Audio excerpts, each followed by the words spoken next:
In the Perspectrum podcast, we discuss controversial topics. Outside of this context, Michael and I are both working professionals. While doing this show, we are not acting as agents or representatives of our respective institutions, and none of the views that we express reflect the outlooks of our employers. So don't come to my office and throw toilet paper at me. And I don't have an office, but don't come to my cube. Hello and welcome to the Perspectrum. I'm Michael Bloom. And I'm Nathan Seelove. Tonight we have a delayed episode, an episode that was meant for your ears last week, but I think it still holds up. Yeah. I mean, both segments are definitely going to be having wide ripple effects. Exactly. And they're important things to talk about. And so let's get to it. And they've continued to evolve, and we have gotten no less angry about them. That is true. That is true. So what are we talking about, Michael? All right. So our first segment, we are talking about the success of Zohran Mamdani as the Democratic primary candidate for the New York City mayoral office. So we're going to talk through his win and the backlash. And then we're going to be talking through the big busted bill that just passed and was signed into law and is as shittier than it was when the first time we looked at it, that's for sure. Yeah. It's honestly, I do not say this lightly, but with the passage of that bill, Trump might have just become the worst president in terms of the economy, surpassing Ronald Reagan. That's pretty rough stuff. Like Reagan, and he had his own us. onomics named after him. Yeah. Reagan fucked us so badly, we're still feeling it nowadays. Yeah. And Trump might have just completely surpassed him. Amazing. Well, we will get into the details of it. So, okay, let's start with Mamdani. So, If you haven't heard, at the beginning of July, Progressive State Assemblyman Zohran Mamdani won New York City's Democratic mayoral primary. Mamdani won 56% of the vote in like the ranked choice voting tabulation. And following his win, it sent like political commentators from Fox News, Democratic Party, Trump, and even like your racist uncle into a crazy tailspin.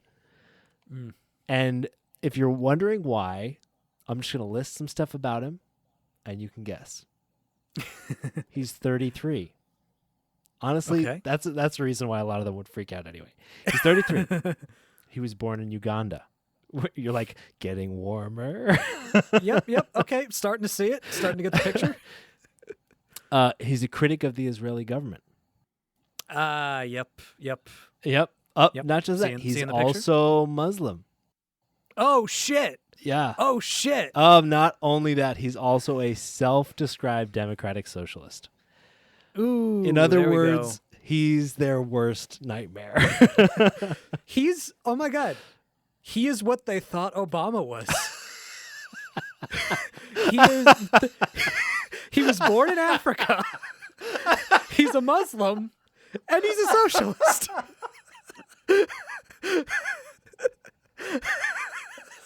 I was really not expecting that. That's fucking amazing. He is exactly who they thought Obama was. Everything that they said they hated about Obama, and everybody who was reasonable was like, that's not bad. He is exactly that. That's fucking amazing. What's crazy badass about this story is that one of the people that he beat out for winning the Democratic primary was Andrew Cuomo, which may not feel surprising at first, given Andrew Cuomo's sordid history and the fact that he was like absolutely just fucking kicked out of the Democratic Party. But the problem is that like Andrew Cuomo has pretty much the highest name ID in New York politics, and Zohran Mamdani had probably the lowest name ID going into this race. And so just being able to overcome that was a tremendous feat. And as we talk through this, like we'll talk through the backlash, we'll talk through his policies, we'll talk through what the real situation is with him. But at the end, like, we should talk through what Democrats should learn from this, because it's a absolutely incredible rise. Yeah, absolutely. God, there's so much to say about this. One of the biggest things is the fact that this guy started out less than unknown. Yeah. I mean, Yeah. when he first started running, he was polling dead at the bottom. Yeah. Nobody knew who this guy was. And honestly, at one point, I watched this interview that he said, and I don't remember the exact number was, but he basically said that he expected that he was like, I expected I would get, X number of votes. I have that number of volunteers. Yeah. Yeah, exactly. And so for his background, so he won his seat in the New York State Assembly back in 2020, representing a part of Queens. At the time, he narrowly defeated the incumbent Democratic legislator, and at the time, he was also backed by the Democratic Socialists of America. He was, as we mentioned, alluded to earlier, he was born in Uganda. His parents are Indian, which that level of intersectionality seems to have stumped the New York Times, but we'll get there. He also primarily grew up in New York City. And he did leave to attend college in Maine, and then returned to New York City and into Queens to work as a foreclosure prevention counselor. And then he gained his U.S. citizenship in 2018. And my favorite fun fact is that he once tried to launch a rap career under the name Mr. Cardamom. So in other words, he's got popular appeal. We love him. Yeah. So many things I would say had to kind of coalesce in order for this to happen. Yeah. I think that the biggest thing is this is absolutely. Obviously, it's a backlash to Cuomo, but this is absolutely a backlash to Donald Trump.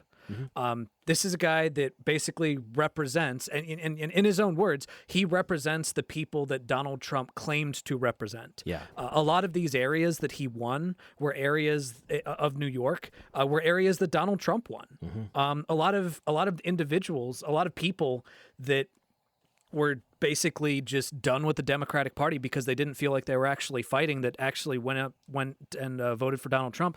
They actually turned around and voted for Mamdani. Yeah. And I think when we're looking at this, I think there are many different levels we need to talk about. And I'm not even sure. I'm not even sure where you want to start, Michael. But do you want to start by talking about specific policies, some of the specific accusations of the type of person he is, some of the backlash? What do you want to start with? I think we should start with this policy, because once you establish that factual basis, it really casts the incredible backlash to his candidacy, and him as an individual in the kind of absurd light that I think it really is. Yeah. And not only do I want us to talk about the policies, I also want us to talk about how do these policies poll?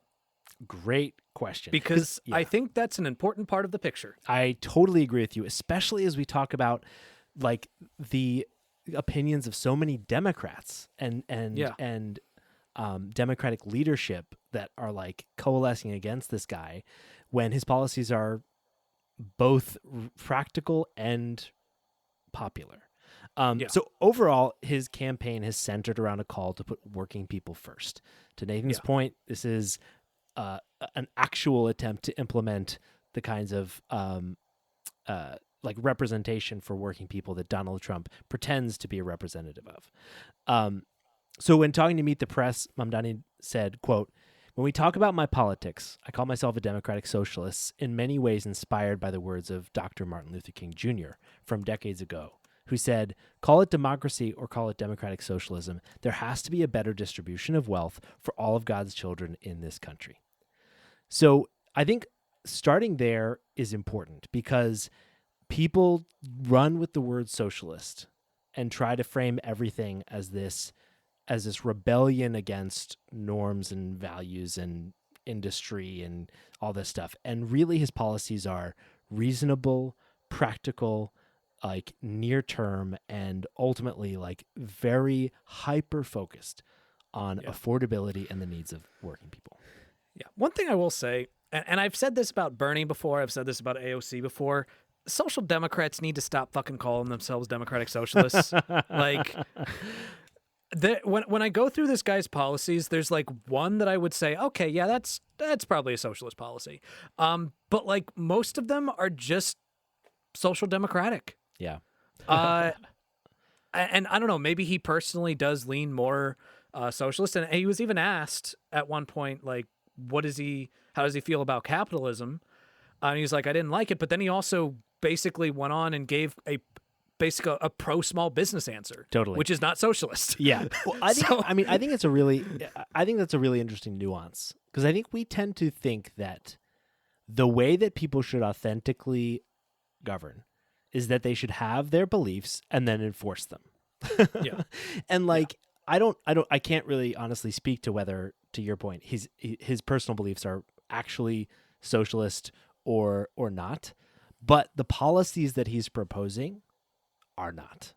Yeah, absolutely. So like, I guess I always kind of interpreted it as Republicans are going to call you socialist, even if you just like, even the most fucking corporate of all corporate Democrats, they're still going to call you a socialist. Yeah. So why not just fucking say, okay, yeah, I'm a socialist. All right, let's talk about the actual policy. Oh, you can't talk about the policy because your policies actually suck? All you can do is call me a socialist and fearmonger? Well, too bad, because it takes that away from them. Like, I understand that from a strategic perspective, but I don't know. Maybe I'm just being pedantic. But yeah, let's talk about some of those policies. So first off, he believes in implementing a free child care for every child from 6 weeks to 5 years. So universal pre-K. That is something that Michael and I have talked about on this pod. And honestly, the fact that the United States has not implemented that nationwide is one of the grossest miscarriages of justice in this fucking country. Totally. Right? And one of the stupidest shoot yourself in the foot policies. Yeah. Yeah. It is such an obvious basic necessity. Yeah. I mean, you know, if Republicans are really going to go out there and say, well, we think you should be forced to give birth, it's like, okay, what happens after that? Oh, we don't care what happens after that. Well, totally. Jesus fucking Christ. Yeah. And if you want to be able to, I don't know, do what they're doing in this bill that we'll talk through and force people with young children to fucking go to work in order to get fucking food stamps, maybe you should help them fucking take care of their kids. Yeah. And also on top of that, having people born is an economic good thing. Right now, a huge reason why we are facing a Social Security deficit is because the baby boomers, which were aptly named, are at the age where they're starting to retire and they're leaving the workforce. And we're at the point where Gen Z and millennials are firmly in the workforce, but there were less birth rates back then. Mm-hmm. So the way that you actually continue to drive economic benefit is through a stable population, where the working population is approximately the same as the non-working, as the retired population, or not approximately the same, but the birth rates between generations are stable. Close to the same. Yep. Or stable. Yep. You know, when you have one generation that's an older generation that had a population explosion, and you have a smaller population of a younger generation, then that's bad for the economy. So it actually is within the nation's best interest to try to encourage birth through something like, actually, this goes back to the concept we've talked about, the concept of paternal libertarianism, where you kind of create incentives for people to make a certain choice that will end up benefiting society. Yeah. And look, I can't tell you how many people I have known that have wanted to have kids but have put it off specifically because it's too goddamn expensive. Hello, I put it off. I put it off because it was too goddamn expensive. And you know what? It's still too goddamn expensive. Yeah. All right? We're about to start daycare in August. It's going to cost us $1,000 a month. Yeah. Jesus Christ. Crazy. Yeah, and another exciting part of this policy is that it will pay childcare workers at parity with teachers, because childcare workers too often are like working plenty and taking care of our kids and not making enough money to live. Yeah. But of course, that policy couldn't possibly be popular, right? It couldn't possibly be popular. Or else we'd have it, except that according to a Yahoo News and YouGov poll, 62% approve of that policy. Only 24% disapprove of that policy, having a net positive of 38 approval. 38 approval. Okay. What about freezing rent for lower income tenants? That's another big piece of his policy platform. Let's talk about that for a second. Totally. All of us know how fucking impossible it is to afford housing. And that problem is especially acute in New York City. Housing is by far like the largest single cost of most people in the city. And so this policy would reverse some of the trends that have been in place in during Mayor Adams' administration, where he put in place appointees on the Rent Guidelines Board that have basically enabled rents on even rent-stabilized units to increase really quickly. And so this policy would freeze the rent for rent-stabilized units while supporting more construction of more housing. But that couldn't possibly be popular, right? Like that, there's no way that people approve of that. 60% approve, 22% disapprove, net approval margin of 38. Yeah, yep, there you go. And that's the thing, like we've talked about in this show. Yes, building more housing is like the long-term key to providing more places for people to live and to help fight the cost of housing and the housing crisis. But rent stabilization in New York City has been very effective. And undermining rent stabilization by having people on the guidelines review board that allow significant rent increases is like against that purpose. So like freezing rent while construction goes on is it's a short-term good in favor of a long-term solution. And that's key. On top of that, he's proposing building significant affordable housing units. So this would triple the city's production of affordable housing and rent-stabilized units, so adding 200,000 units over 10 years, as well as fast-tracking construction projects that are fully dedicated to affordable housing. Yeah. Another really interesting one this is something I didn't think of, but I probably should have, considering food deserts that happen in cities, which I don't know if we've talked about food deserts on the pod before or not, but I don't think so. He proposed the idea of creating government-owned grocery stores. Yeah. Now this is the one policy that like you could make an argument this is socialist. Like that's some good old socialism right there. Why that policy, Michael? Specifically, what he's proposed so far is a pilot program to basically put these like seed grocery stores in each of the 5 boroughs. And basically the city would run these non-profit grocery stores that are designed to pass the savings of not having to pay taxes because they're city run, as well as not being for profit, so not having to sustain a profit margin, as well as providing groceries at wholesale prices and basically passing all of those cost savings directly onto the consumer. So you've got these like self-sustaining but still subsidized kind of like grocery stores that allow people to, one, purchase food, but also help drive down the prices for private grocery stores that the city today is already subsidizing with millions of dollars in subsidies, even though they are costing people tons of money and in many cases are not even required to like take certain kinds of like food benefits like SNAP. And one thing I do like about that policy is that so it's not completely new. I believe it's been tried. What was it in Oklahoma, Nebraska? One of those Midwestern states. It has been tried before, and fairly successfully. But what I like about it is that it's not completely committing to a solution that they're not entirely sure is going to work. Yeah. In this particular place, like you're only like Michael said, it's only one per each of the 5 boroughs. So if it ends up actually driving down prices and being beneficial, then you build more. If it doesn't work, you don't. You just stop it right there. Plus, and also, so because these are run like non-profit entities, as opposed to like receiving a bunch of like government subsidy that artificially reduces prices, you still have like costs of running a business. And these things are still running as like kind of as a business, but still have the ability by having a consolidated supply chain, offering things at wholesale prices and not paying taxes and not having the profit motive, you still have the ability for these to, compete and help reduce prices of private grocery stores. Because that is such the big problem with private grocery stores today, is that consolidation has enabled grocery stores to drive significant profit margins and price increases. And so this was a big thing we saw during the pandemic, is that like a lot, while costs remained high after the pandemic supply chain issues got worked out, a lot of that went straight to the bottom line of the grocery stores.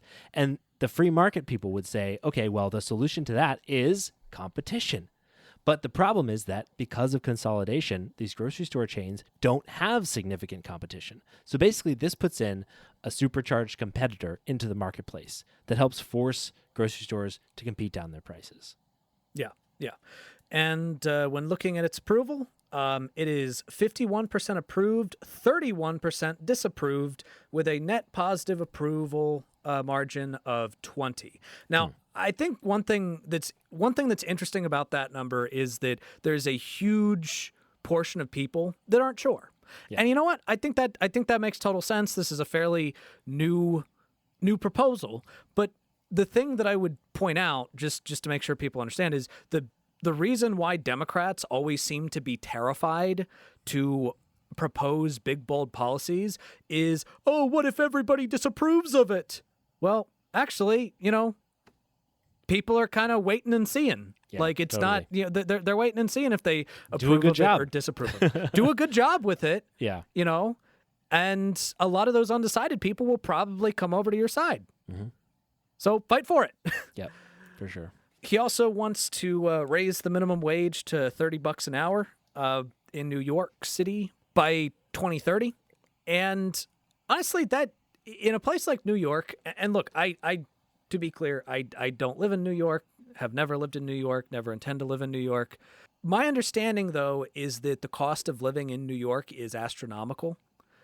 And it makes total sense to me to have a minimum wage that reflects that. So I will say, like, this is one of those things where this is more of a localized issue. So I don't know if I could tell you if that's the best number or if that's not the best number, but Well, let's put it in perspective this way. So in Virginia, not too far from where Nathan lives, the Virginia minimum wage is $12.41 per hour. This year, today, that equates to a $29 minimum wage in Manhattan. I mean, there you go. Makes total sense. There you go. There you go. All right. And look, we've had conversations about the minimum wage before, so let's just cut straight to the popularity. 49% approved, 34% disapproved, a net margin of plus 50 in terms of approving. And again, in that one, you have a large portion of people that don't quite approve, probably because I don't know what the current minimum wage is in New York, but probably because 30 is a number that a lot of people haven't heard before. So there might be that's interesting. I don't know how I feel about that yet. Kind of like me just now. I just looked it up, and the minimum wage in Manhattan, according to the AI summary, so let's be careful, as of January 1st, 2021, is $16.50 an hour. A mere less than $4 more than Virginia.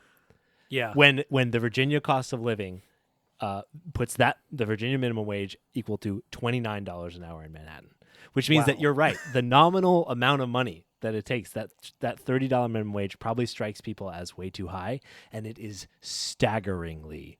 Whereas really today, the actual minimum wage in Manhattan is staggeringly insufficient. Wow, that's interesting. And also I'm pretty sure that this poll was conducted, not just for New Yorkers but people around the country. So keep that in perspective when you hear the $30 an hour number. That could be someone who's in Virginia where the cost of living is significantly lower, and they hear $30 an hour and they're like, "Whoa, that's holy shit. So just keep that in perspective. But even with that in perspective, it still has a net marginal approval of plus 15. Crazy. And that's with multiple decades of Republicans attacking the minimum wage. Yeah. Another one, which is a very localized issue, which is another thing that you want to keep in perspective when I do read the approval, disapproval, is eliminating fares on public buses. Yeah. Which, considering the fact that they're public buses, that just makes total sense to me. Yeah. I mean, like, I get the need to have a transportation system that is not so far like underfunded, right, by its operation that, like, you know, it can't run. But the point of public transportation should be a subsidized way to get people to and from their jobs. There is just like, if you're going to invest a deficit anywhere, it should be in that. Yeah. Also, I mean, I just think about some of the public busing, or at least the university-wide busing at my college, where technically you're only supposed to ride if you are a student who shows your ID and, like, you know, scans your ID.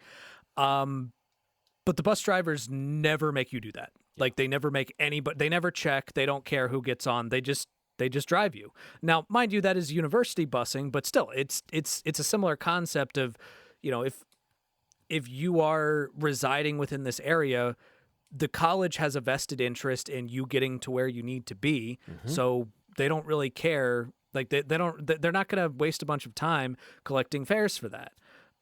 So, like, there are people that are in the town that just ride the bus, and, you know, no one bats an eye about it. Yeah. So yeah, that makes total sense to me. And again, when we look at polling, 46% approve, 36% disapprove, with a net margin of plus 10 approve. And again, you know, looking at that number, there's probably a lot of people that aren't even in areas that have a lot of public transportation to begin with. So, you know, that's a very localized issue. Yeah. But something that is not a localized issue is raising taxes on corporations and millionaires to pay for social democratic programs. Yeah. That is because absolutely not a localized if issue. you've been hearing the coverage here, you've heard a lot of disingenuous people go, well, how are you going to pay for it, commie? And the answer is with moderate increases in taxes on corporations and the ultra wealthy. Yeah. Which, by the way, has a 65% approval and a 22% disapproval, with a net marginal approval of 43%. And want to hear something fucking insane? So, Hochul, the governor of New York, the state, was actually asked about Mamdani in an interview, and had mentioned, and the person was saying, like, okay, so are you in favor of raising taxes on the rich in order to pay for any of these programs? And the Democratic governor of New York said no. The Democratic governor said she was not in favor of a policy that has a net approval of 43%. With those numbers, if you are not in favor of raising taxes on the rich, you are an extremist. You are a right-wing extremist. All right? The Democratic governor of New York is a right-wing extremist, which I think is actually a good place to kind of pivot a little bit, because one of the things we need to understand is that our concept of left, right, and center in American politics is so heavily skewed by elitist opinions that people actually look at these policies that I just went through, that, you know, that we just went through and read for you the net approval of each one. And in the net approval of each one of these policies, even the ones that are fairly localized, are all in the double digits in terms of net approval, every single one of them. And yet they are considered far left policies. But the fact of the matter is, the fact that you need to understand, I was just watching a video that Kyle Kalinske was doing about this, where he made this point, and I think it's a really important point. Zohran Mamdani is a moderate, all right? He is economic on in terms of economics, he is right smack dab in the middle. Yep. The fact that compared to the Democrats, like most Democrats, he is considered an extremist, just shows you that the Democrats are a right-wing party. The Republicans are a extremist, off-the-charts fucking right-wing party. Yes. All right? Yeah. But people like Zohran Mamdani, Bernie Sanders, AOC, Tim Walz, economically, they are right smack dab in the middle of the country. And that right there is the lesson that the Democratic Party needs to take from this, but the Democratic leadership are never fucking going to. Yeah, totally. And neither are Democratic donors. They have been freaking out. So literally before the votes were even finished being counted, major Democratic donors were like debating whether they should be coalescing around an independent bid for mayor by Cuomo or to rally around, yes,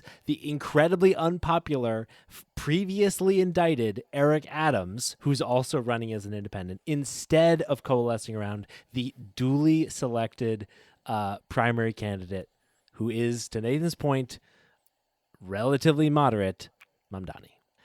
The amount of fear-mongering on the left, right, among Democrats has been absolutely off the charts and insane. It has been so disappointing to see leadership hold back endorsements, Hakeem Jeffries and Chuck Schumer, they both gave their nod oh, congrats, but didn't endorse, which is fucking crazy. This is the Democratic candidate. Yeah. And that's another fucking annoying thing. Remember during the Democratic primary in 2020, where the whole thing was vote blue no matter who, we have to stop those right-wing crazies. But of course, when it's an actual leftist, that gets it, that doesn't apply. It only applies if it's one of their selected corporate Democrats. All right. If it were Cuomo, they would be like, oh, well, I know y'all hate him, but progressives, you got to fall in line because he's the Democrat. You got to vote for the D. Got to vote for the D. It's so fucking disingenuous. All right. They spend these primaries shitting all over their base, the base. And I wouldn't even say the base of the Democratic Party, because honestly, when it comes to the policies, the actual policies, this is just the center of the country. Yeah. This is just right smack dab in the middle of the country. And then when their shitty ass corporate Democrat wins a primary, they come to us and they say, please give us your vote. Please give us your vote. We promise we'll be good this time. Yeah. And then they're not. It's such a fucking annoying double process. Standard. Yeah, totally. It's a double standard. It is absolutely a double standard. And just seeing some of the smears of this guy, I mean, let's talk a little bit about Israel-Palestine for a little bit. Yeah. And there's no way we can talk about this without honestly, addressing the elephant in the room. But also, I don't know that we're going to get through everything on this guy. I've got pages of not just on Israel and Palestine, but there's so much to be said about this particular topic. But we have to talk about the claims and charges of anti-Semitism, because to be fair, if everything that people were claiming was true, no matter how popular his policies, he would be disqualified. That would be not an acceptable bullet and we to would bite. and we would be out here saying yep, nope, not this guy. Yeah. We would, So when looking at some of the actual accusations of anti-Semitism, first off, one of the ways in which he's been, in which there's the accusation of anti-Semitism is the fact that he's anti-Zionist, which we've talked about on the pod. Being anti-Zionist is not the same as being anti-Semitic. It just means that you don't think that a country should have a system in which one religious group is given more rights than another religious group. And that's it. And most people, if you ask them, are you in support of a national theocracy or not? Most would say no. Yeah. It's ridiculous to call that anti-Semitic. He's also been in support of the BDS movement in the past, which the BDS movement stands for Boycott, Divest, and Sanction. Basically, it's about boycotting Israel to protest their treatment of Palestinians, which, considering that we're at a time where they're straight up committing genocide against the Palestinians, we're in a time where the government of Israel, and I always want to be clear when we're talking about Israel, our criticisms are focused on the government of Israel, not the people of Israel, and of course not the Jewish people. Like just want to be clear about that. But when the government of Israel is basically, they're setting up these fake humanitarian places saying, hey, we have food over here. And then when Palestinians are coming who are desperate for food, they just open fire on them. Like, that is what's happening right now in Gaza. All right. It is an atrocity. It is a humanitarian atrocity. So, even before that, the apartheid status of Israel and Palestine was unacceptable. So I think, honestly, support of BDS, that is a form of peaceful protest. I think it makes total sense. I think it makes total sense to be in support of that. It's ridiculous to view that as anti-Semitic. Also, they claim that it's anti-Semitic that he refers to it as a genocide, which, like, multiple international humanitarian groups have also called it a genocide. Amnesty International refers to it as a genocide. There was that court case that basically found that it was legitimate. I don't remember which. Yeah, which it was like court. It was a court case, I think, in the ICC brought by South Africa. Yeah. That found that it was essential. I think it was that it could qualify as a genocide under like the ICC definition or something like that. Yeah. He has repeatedly condemned violence against Jews. He has repeatedly done that. And in fact, he actually has basically a program that is specifically, he has proposed a program that's specifically focused on targeting all all hate crimes of all religious groups. One thing that I think we do need to talk about is his comments about globalize the Intifada. So let's understand what Intifada actually means. So for those of you that are unfamiliar, Intifada is sometimes a slogan that you will hear, sometimes pro-Palestinian protesters, sometimes anti-Israeli terrorists say it. So let's understand what it actually means and why the use of the term is problematic and in a lot of ways like kind of undermining the entire pro-Palestinian message. And one thing to call out is like the exact definition of like that phrase and what that means is a bit contested, and like depending on which side of the Palestinian movement or Zionist like government you're on, like changes kind of how the definition. So it's one of those things that like people disagree on exactly where it lands.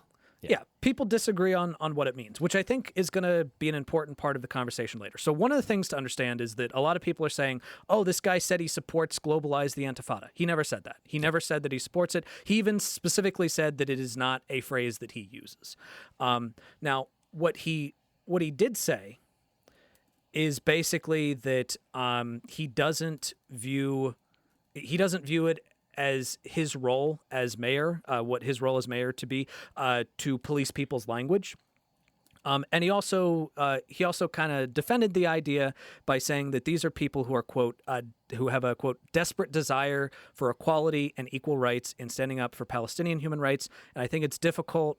It's difficult also that the very word that was used by the Holocaust Museum when translating the Warsaw Ghetto uprising into Arabic is a word that means struggle. Now, that specific comment really rubbed a lot of people the wrong way. In fact, the Holocaust Memorial basically said that they didn't like the fact that he was kind of using the Holocaust to try to sanitize the term. But so let's understand what it actually means in context. So one of the common understandings of the definition of Intifada is uprising, right? An uprising. Over the course of the history between Israel and Palestine in the last century, there have been two Intifadas. And in each one, they were basically these there were major backlashes and uprisings by Palestinians against the state of Israel for the conditions that they had been living in. And these involved some peaceful protests, but it also involved violent protest. Yeah. And in fact, in one of them, it actually involved quite a bit of suicide bombing. So just straight up acts of terrorism against civilians within Israel. And because of its association with the violence within those two intifadas, it is often associated with just violence against Jewish people as a whole because they were targeting civilians. Yeah, and any supporters of Israel as a whole. So, so people that condemn the use of that term and phrase view it as a call for violence against Israel, Israelis, Jewish people, and supporters of Israel. Yeah. Which, I mean, considering its history, I don't think it's unreasonable to make that association. Yeah, like I agree. it's definitely not a word. It's not a word that I would use, and like it's not a word that I don't think people should use in general. But one thing I will say is, again, number one, he doesn't use it. You know, he's not someone who's used it. He was just talking about people that do use it. But number two, if you hear a Hamas member say intifada, obviously they probably do mean, you know, kill all the Jews, right? Kill all the people of Israel. Like that's what they mean. But if we're talking about some short-cropped haired college student who, you know, shouts it out between periods during some protests, like, do you seriously think that student in the back of their minds is thinking, I want to kill all Jews? Like, no, of course not. That's not what they're thinking. Now, that doesn't mean that it's not a problematic phrase, but to say that everybody that uses that phrase, you know, because there is a lot of disagreement as to kind of what the phrase means and what context is appropriate for it to be used, to say that every single person that uses that phrase is actively thinking, I want to kill all Jews, I hate all Jews, that's just unreasonable. You know, It's a term that I would say, I think that he should have just condemned it. Yeah. Like, just condemn the term. You know, nobody's going to question your pro-Palestinian credentials. Like, you're pretty, like, you're pretty good on the issue. But just fucking condemn it, because it's, again, it is important for the pro-Palestinian movement to not be misunderstood. And there are a lot of people that actively seek to misunderstand it. Yeah, totally. I think that's a great point. Yeah, and it's one of the few places where his messaging has been a mistake. Yeah. Usually he is an incredibly passionate and yet controlled messenger. And this was definitely an area where, like, that was a misstep. Yeah, and one thing I will say, I've been watching several interviews with him, and most of the time in these interviews, like, he's a straight shooter. He's like, you know, he just answers the question directly, and I love that shit. When he got the question about that, he beat around the bush and had to be asked it several times. I was like, God damn, I hate it when politicians don't just fucking answer. Now, I know that they do it because they don't want the soundbite. Like, they don't want that soundbite to be, you know, taken and rolled with. But I don't know. I just hate it when politicians do that. It just, Yeah, and it definitely goes. It's disappointing because it kind of goes against so much of the communication lesson that, like, keeps being taught to Democrats over and over and over again, and they keep forgetting, which is like, select policies you believe in that you think will actually help people, learn to advocate for them clearly, simply, and energetically, and then get out there and talk about them as much as you can. And, like, if you treat this as a similar issue, it's like talk about it clearly and simply. Be energetic. Like, there's no reason to beat around the bush. Like, have a perspective on it that's well thought through and you can stand behind and articulate it well. Yeah. So that's one area that I would criticize him on messaging, but to say that means that he himself is anti-Semitic, I think that's a leap. Yeah, that's a major totally. leap. So we talked about the Democrats freaking out over Mamdani getting winning the primary. If they were freaking out, the Republicans have absolutely imploded. So there's, like, the typical kind of awful shit that people say, turned up to 11 because he is Muslim.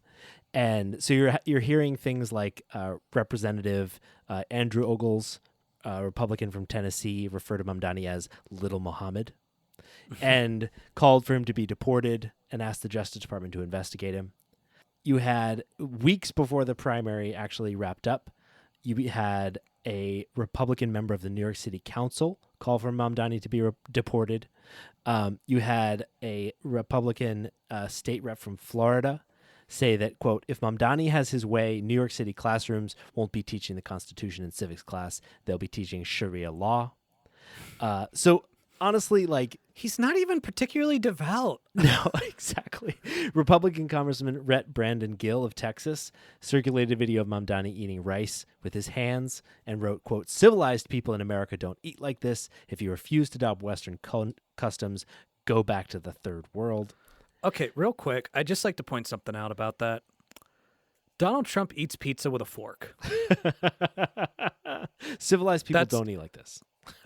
Americans don't eat like that. Americans do not eat pizza with a fork. Yeah. So, you know, fair enough. So Donald Trump should be deported. Now is that a reasonable counter argument? No, not really. Yeah. Was it a reasonable argument to begin with? No, exactly. And this is exactly the kind of shit we would expect from Republicans in this context. Trump has, of course, gone even further on all of this stuff. He's talked about Mamdani being a, quote, 100% communist lunatic. He said, quote, as president of the United States, I'm not going to let the communist lunatic destroy New York. Rest assured, I hold all the levers and have all the cards. He also has reportedly parroted claims that Mamdani might be here illegally. He said, quote, a lot of people are saying he's here illegally. We're going to look at everything. Ideally, he's going to turn out to be much less than a communist, but right now he's a communist. That's not a socialist. he's not a fucking communist. Yeah, and he's not even a socialist. yeah, Jesus and Christ. he further went on to talk about at another time the potential for Mamdani to like impede in the raids that ICE might perform on New York, and about which Trump said, quote, well, then we'll have to arrest him. Look, we don't need a communist in this country, but if we have one, I'm going to be watching over him very carefully and on behalf of the nation. He talked about deporting him as well. And so basically the right has been like going after him hardcore. They're also attempting to kind of cast him as representative of Democrats at large. And of course, all of it is nationalist, racist, and just totally inaccurate bullshit, because that's what they can throw at the wall. Because, well, Mamdani said it best. Donald Trump said that I should be arrested. He said that I should be deported. And he said that I should be denaturalized. And he said those things about me because he wants to distract from what I fight for. I fight for the same people that he said he fights for.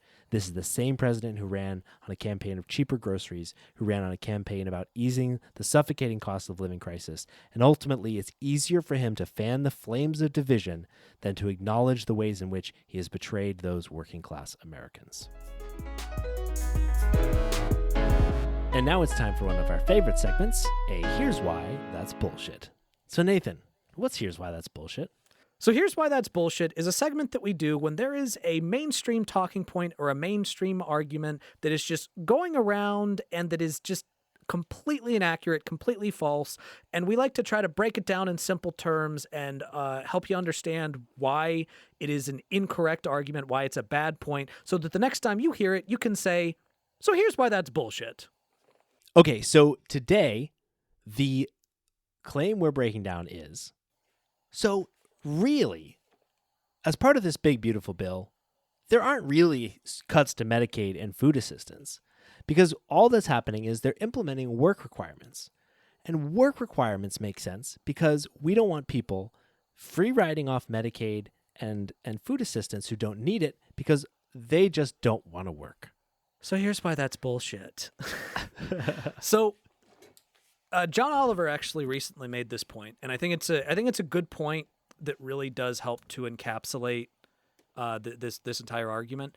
When you hear people say work requirements, what you should hear is paperwork requirements, because what this bill does is that, yes, you might make the argument that the people that are technically still qualified for programs such as SNAP, such as Medicaid, are going to be people with disabilities, people that maybe they're actively looking for a job, but they haven't found one yet, or people that just aren't making enough money, like the people that we think of as being the deserving poor or whatnot. Like you might look on, you might see that on paper and say, well, these people still qualify. But the thing that you need to understand is that it's not just about kicking people off that you don't think should be qualified. It is about making it more difficult and more cumbersome for the people that are qualified to actually be able to fill out the paperwork, to actually be able to do the steps in order to actually qualify for Medicaid. So this bill makes it so that you have to basically reapply every single month. It increases the burden in terms of paperwork. And you might, if you're someone who's not on Medicaid, you might hear that and think, well, how much of a problem is that actually? Well, we need to look at the total number of people that are thrown off of Medicaid in this particular bill. 12 million people are going to be thrown off of their health care by 2034. And because the vast majority of people on Medicaid are either exempt or already working, we know that these 12 million people will ultimately come from one of those two populations. Yeah. And when this has been tried before, it has been shown not to work. It does not increase the rate of employment in the markets where it's been tried. And ultimately, all it does is take people who would qualify and disqualify them because they failed to do the paperwork sufficient to stay on Medicaid. Yeah. I mean, I've told this story before. My wife and I tried to apply for Medicaid when we were living in my grandmother's basement. And despite the fact that we were technically financially independent, because we weren't sure how to account for the fact that she was in our house and the hotline that we called were not clear about it, we ended up listing her income and we didn't qualify, even though we were technically qualified for it without that. So and the thing is, we are two people that are, fairly well educated, and we struggled with that. Totally. And small mistakes can lead to lapses in coverage. And two other things. It's not like Medicaid is just a bunch of money that people get paid out every month, right? You go to the doctor and then you get covered by Medicaid. It's not like you're making a bunch of money free riding off of Medicaid if you're not going to the doctor. So it's really just about covering people's healthcare costs if they qualify. Yeah. Secondly, I've said this before, insurance is kind of like air. You have to have it all the time. Yeah. And honestly, if you don't have it all the time, you don't use it. And so if people have questions about whether they're going to be able to have their medical bills covered, they're not going to go to the doctor, and it's going to be worse for all of us. And that's why that's bullshit. Okay, so now let's get into this. To quote Jeff Goldblum from Jurassic Park, that's one big pile of shit. And it's passed, baby. Yeah. All right, so the My big, beautiful God. bill has passed the House. The Senate got it and made it way worse. Sent it back to the House. They were browbeaten by the Trump administration into passing it and getting in line.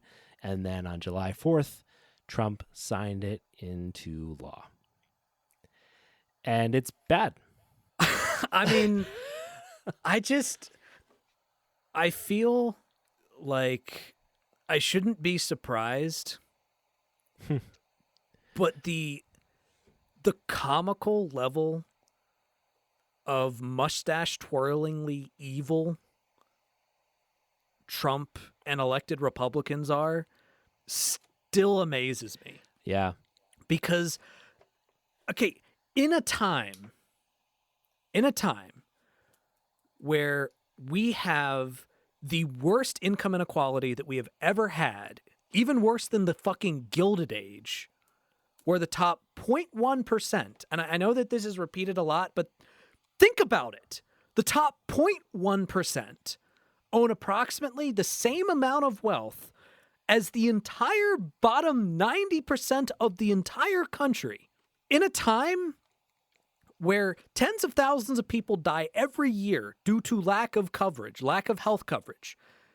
And the biggest driver of bankruptcy in the United States is medical debt. In this specific time, where things are already so terrible that New York just elected a self-described socialist because people are so goddamn desperate for something new. In this time, they thought, you know who really needs a pick-me-up? The fucking rich. You know who needs to get off their asses? The poor. Because the poor have it way too fucking comfortable in the United States. Like, I mean, you know, I know I'm quoting a lot of people in this in the pod today, but Jon Stewart did a segment on this, and he was talking about how it is crazy that one of the points that he made was it's crazy to say that the problem is not the excess at the top, but the sloth at the bottom. Yes, it's insane to say that. It's insane, and it is exactly what they're saying, because they are literally trading $1 trillion cut to Medicaid, paid for by just swindling people out of their benefits, and enormous cuts to SNAP. Right, Medicaid. As a reminder, that's the one where people who can't afford health care get some help with health care coverage. Yeah. And SNAP, that's the one where people who can't afford food get some help with fucking food. Yeah. And they are defunding those programs explicitly to invest in the wealthiest households with a little bit of sprinkling in for the military. Oh, and also, of course, immigration enforcement, which I think one of the best and most telling responses was from Vice President J.D. Vance, and man who puts the love in love seat, who took to social media after the passage of the bill and said, quote, "The thing that will bankrupt this country more than any other policy is flooding the country with illegal immigration and giving those migrants generous benefits." He claimed that the bill fixes this problem. Everything else, the CBO score, the proper baseline, the minute of the Medicaid policy is immaterial compared to the ICE money and immigration enforcement provisions. See, I love that because he's saying the quiet part out loud. Like he is admitting that immigration is a distraction from all of the terrible things that the Republican economic policy actually is. Like he's obviously he's trying to make it sound like, oh, no. The economic stuff, that's not important. But bringing it up and then saying, no, look over there, immigration, see, we're doing more Gestapo, we're doing more ICE Gestapo. Yeah. Like it is a beautiful encapsulation of the Republican strategy to try to distract you away from the fact that they are completely fucking you over economically by pointing to immigrants and basically saying, oh yeah, no, it's them. They're the reasons why your life actually sucks. You know, it's because all of these immigrants, you know, the reason why you're not getting the benefits you need, it's not because the top 1/10 of 1% own almost as much wealth as the bottom 90% and we barely fucking tax them. It's not the fact that the top earners have an effective tax rate of like 5%.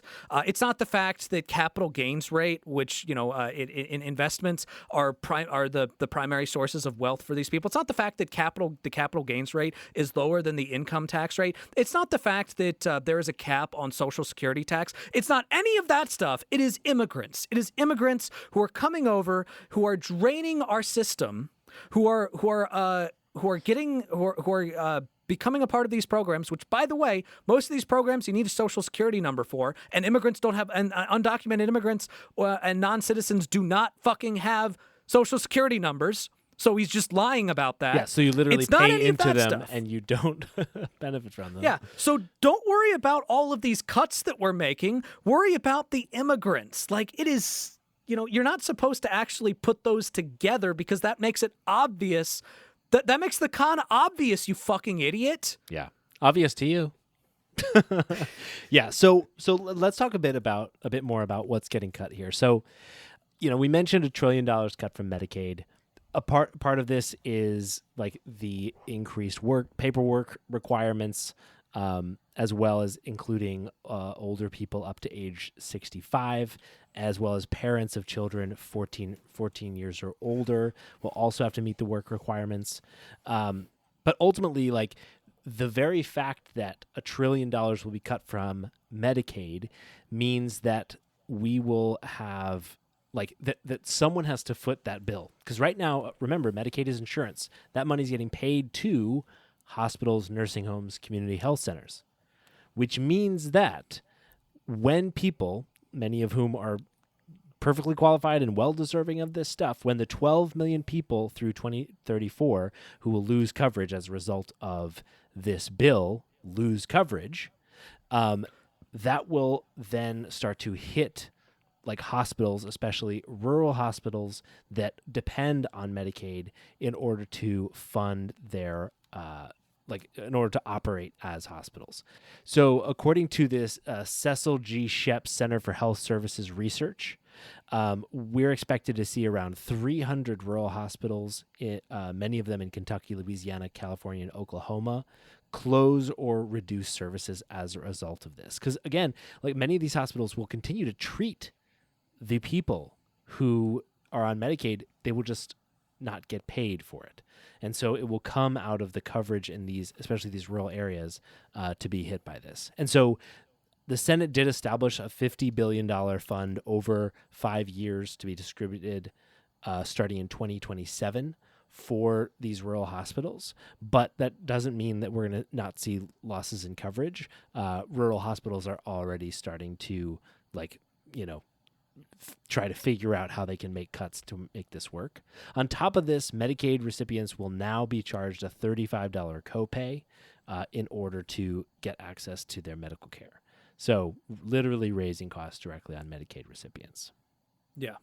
And when everything is said and done, when looking at the benefits that are going to be slashed for the lowest income earners and the taxes that are going to be cut for the highest income earners, according to the CBO, the bottom 10% of households will see a reduction of income by 3.9%, whereas the top 10% will see an increase of their income by 2.3%.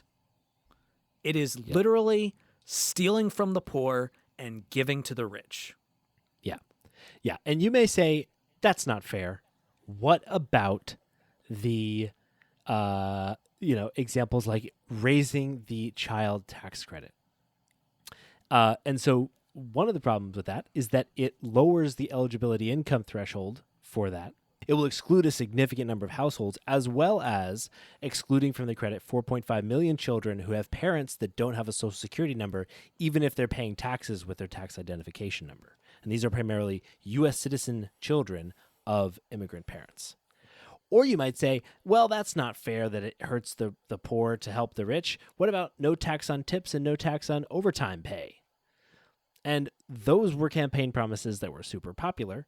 A couple problems with them. One is they expire in 2028. So right now you're just being paid off politically in order to get more attention on this bill without making the deficit even worse. The other thing is these are end-of-year deductions, so you won't necessarily see a benefit to your paycheck as a result of these. You'll just be able to deduct at the end of the year. And for the no tax on tips, that maxes out at $25,000. So if you're making a living wage and you earn the significantly reduced hourly minimum wage for tipped workers, the vast majority of your income is going to be from tips. It's definitely going to be over $25,000 if you're able to actually support yourself on that, because that's just not that much money these days pre-tax. And so only a portion of your tips will be tax-free. Calling it no tax on tips is obfuscating the truth. Yeah. And when everything is said and done, the CBO has estimated that, and this is because the tax cuts for the rich overall outweigh all of the cuts to programs for the poor. The bill will add $3.3 trillion to the national debt over the next decade. Yeah. So just to be clear, they're lowering taxes for the rich, cutting benefits to the poor, and they're increasing the national debt. Yep. This bill has no fucking redeeming qualities. Yeah. Increasing the debt at a time when interest rates for the U.S. government are very high. And so and it's if you- more and it- expensive to borrow right now than it would have been like to borrow a few years ago. Yeah, and actually, if you account for the interest rate, that number goes up to $4 trillion. Yep. $4 trillion in 10 years. Yeah. If you add in the interest. Yeah. There's just no redeeming qualities to this bill. A couple of other things. Rolling back green energy support. So rolling back tax breaks for clean energy projects. Senator... Which cuts jobs. Yeah, exactly. Democratic Senator Ron Wyden from Oregon said, he called this bill, quote, a death sentence for America's wind and solar industries and an inevitable hike in utility bills, which of course it does. It literally reduces subsidies for energy. It also gets rid of or allows to expire the tax breaks for people that buy electric vehicles. A couple of other like sleeper agents in this bill. One of the things it does is hidden in the bill is a provision that basically prohibits federal funds from being used to carry out court orders when they're holding executive branch officials in contempt, which basically means that it's designed to make court orders unenforceable against the executive branch, which basically means that Trump and his executive branch will be able to do whatever the fuck they want and defy the courts. Yeah. It also repeals the direct file program, which is a Biden administration program to develop a process, an IRS free file tool to allow people to file their fucking taxes without having to pay a preparer for it. It is currently available in 25 states, and that program will be repealed, which is literally just a payout to the tax prep industry. It also allows for the termination or easier termination of tax protected status for nonprofits. So basically, it gives the administration the power to define a nonprofit as a terrorist supporting organization, basically in order for them to be able to expedite ending that tax protected status. So they can basically go after pro-Palestinian groups, and it could be used to basically suppress free speech and activism, generally speaking, because just any nonprofit, you could say, actually, you're supporting terrorism. You're no longer a nonprofit. It also increases the floor for the estate tax to $15 million or $30 million for couples. So after this goes into effect, you could leave your kids $29.99 million to your heir tax free. So basically they're basically eliminating the estate tax for all but the most wealthy people. And finally, if it weren't bad enough, it basically allows for a huge subsidy for school voucher programs while also giving a tax haven for the rich. So it gives $20 billion in the form of tax credits to donors who give money to voucher programs. So basically, if you're wealthy and you want to, avoid paying taxes, you can fund your local charter school or voucher program school so that, the school that your kids go to gets more funding and you get to write it off on your taxes, and it doesn't go to the public school program, even at the same time as the Department of Education budget is being slashed. Pretty bad. This is class warfare. Yeah. I just like to point something out. People are always looking at the left, looking at people like Bernie Sanders or Zohran Mamdani or AOC. They're like, oh, you're doing class warfare. This is class warfare against the rich or whatnot. The rich have been waging class warfare against the poor since the fucking 80s. Honestly, since beyond that, but at the very least since Reagan. At the very least since Reagan. All right. They started the class war. This has been a class war. And whenever the poor and working class nominally, moderately try to fight back, you accuse us of being the ones who are trying to fight a class war. Here's the thing you got to understand. When Michael and I advocate for people like Mamdani, when we advocate for things like social democracy, we're actually doing your ass a favor, because the gross level of income inequality, the gross level of poverty in this country, the programs being stripped, the cost of living increasing, all of these economic woes, this is how you get a fucking communist revolution. All right? Now, we don't want a communist revolution. Michael and I do not want a communist revolution. I don't want a bloody revolution.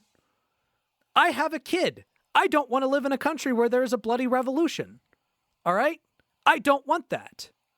But the fact of the matter is that if you keep doing shit like this, that is how you get people.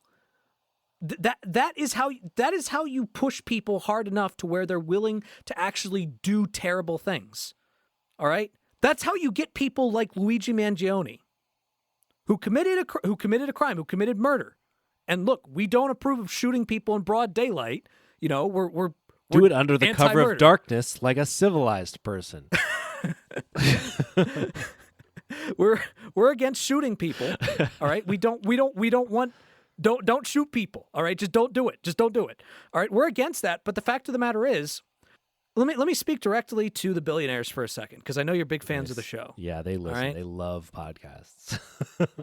We're at the point where there's so much economic woes. People are getting so desperate that you might have a choice to make, and that choice could very well come down to Luigi Mangione or Zohran Mamdani. All right? That could very well be the point that we're getting to. Because when we ask for politicians like, you know, that are leftist that have left-wing populist messages, economically populist messages, that is us asking nicely for a system that is better and more equitable. And the fact of the matter is, in a social democratic system, the wealthy still have plenty. You're still extremely well off. You still have a good amount of power. You still can buy your yachts and shit. You can, you know, buy a fucking $1 million banana art piece and then eat it, which actually happened. Like, you can do all of that shit. You can do all of that shit. It's fine. Go on. Have fun. Knock yourself out. All we're asking is for basic ass necessities to be covered. That is all we're asking for. And the fact that even the tiny safety net, the fragile safety net that we have right now, the fact that you are trying to take that away and give yourself more just shows you that you don't realize that there are more of us than there are of you, and we can only be pushed so far. I don't want there to be a revolution, and if there is one, I'm not gonna support it. I'm gonna stay out of it. Like, I don't want to be a part of that. But if it does happen, don't say I didn't fucking warn you. And now it's time for one of our favorite segments, a miscellaneous what the fuck. So Nathan, what the fuck is a miscellaneous what the fuck? Well, Michael, I'll tell you what a miscellaneous what the fuck is. A miscellaneous what the fuck is a segment that we do when a story comes across our desk that doesn't quite fit into the category of Dershowitz bag, doesn't quite fit into the category of asshat, but is still an interesting story that is in some ways funny, in some ways disturbing. It can be a lot of different things. But the important general theme is that when we look at it, it makes us say, what the fuck? All right, Nathan. So what possible story could fit that very niche category tonight? So honestly, we probably need to do a full segment about this, but I just needed to talk about this. I just had to talk about this. So the FBI and the Justice Department recently came out and announced that actually there's no Jeffrey Epstein client list. There's no evidence to suggest that he was murdered. It was definitely suicide. And we should all just stop talking about Epstein. You know, it's that's so last year. You know, why are we still talking about Epstein? So here's why that's bullshit. No, just kidding. And here's the thing about that. Look, I was already 99% sure that Jeffrey Epstein did not kill himself. I don't know if I've specifically said that on the pod. I know I've talked to you about this, but I am definitely of the opinion Jeffrey Epstein did not kill himself. All right. You know, it's Occam's razor is that Jeffrey Epstein did not kill himself. I mean, we have a guy that was literally that had the names of elites from all over the country, from celebrities to politicians. He had names of people that were complicit and committed that were customers in human trafficking. Like he had this massive list, and you're telling me that before he was going to testify that he just happened to decide to kill himself? Like, are you that? Come on, like. There's no fucking way. And I will say, I was about 50% sure that it was probably Trump, like that Trump is probably the one that ordered the hit. Like I said 50% because, you know, there's so many people that it could be. Like there's so many, anybody who is on that list, who was on the list, it could be any of those people. Right. But I was thinking, well, Donald Trump was president at the time. So like, I think that gives him a slightly higher chance, but I'm going to say 50-50. Now that this has come out, I am now 95% sure that Donald Trump ordered the hit on Jeffrey Epstein. Like I am 95% sure that it was him. I am also fairly sure that Elon Musk has something. I think Elon Musk has something, and Trump he might be a fucking idiot, but he's usually pretty good at playing the media game. And there is no way that he didn't realize that as soon as he came out and said this, that everybody was going to be like, dude, what's going on here? Like there's no way he didn't know that this was going to cast suspicion on him. The only reason why he would do something like this is to try to get ahead of a story that was going to come out soon. So I think that there is a very good possibility that very soon, probably Elon Musk, very soon, we are going to have a massive bombshell of a story regarding this. And this is just Trump trying to get ahead of it.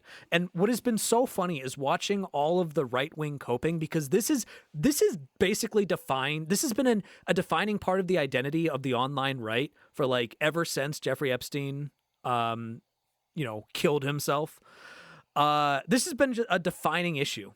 And what I've always thought was amazing was the fact that they never, despite the fact that this is a defining issue, the fact that they never sat there and thought and realized, oh yeah, Trump, the guy that was Jeffrey Epstein's best friend, who there's like multiple pictures of them partying together, he is definitely on that fucking list.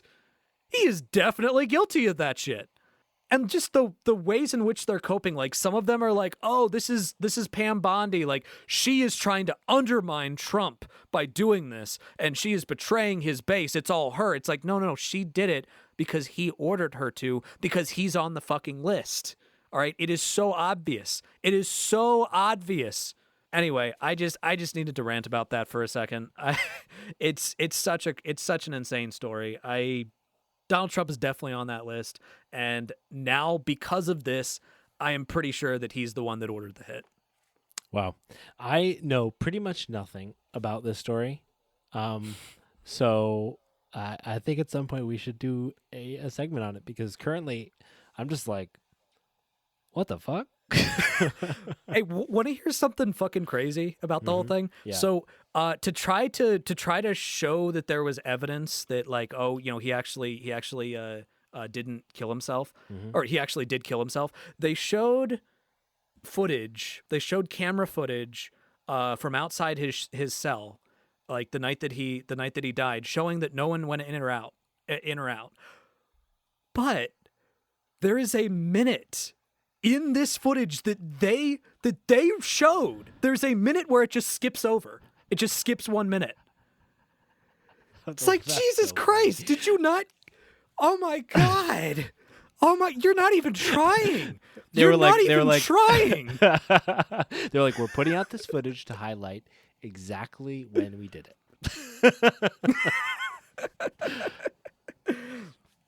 Wow. Well, that's a miscellaneous what the fuck. And now we'll end our show as we usually do with our highlights. So Nathan, what's your highlight this week?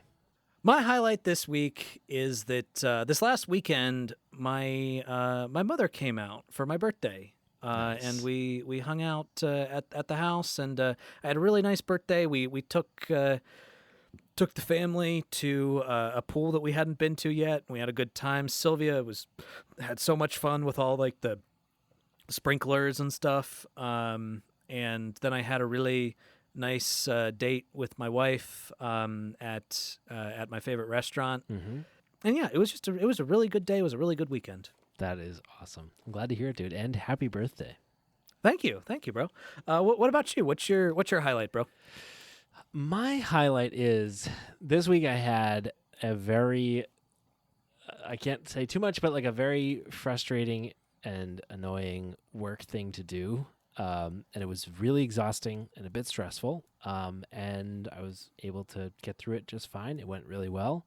And I'm happy that it's behind me. So that's my highlight. And now we will thank the amazing people that make this show possible. Thank you to our patrons, Jerry DeViller, Taylor Bloom, Fade Out Scoop, Kyle Chaska, and Tobias Janssen. And thank you to our incredible editor, Kayla, for all they do to make this show possible. And thank you, dear listener, for listening to The Perspectrum. And you'll hear from us again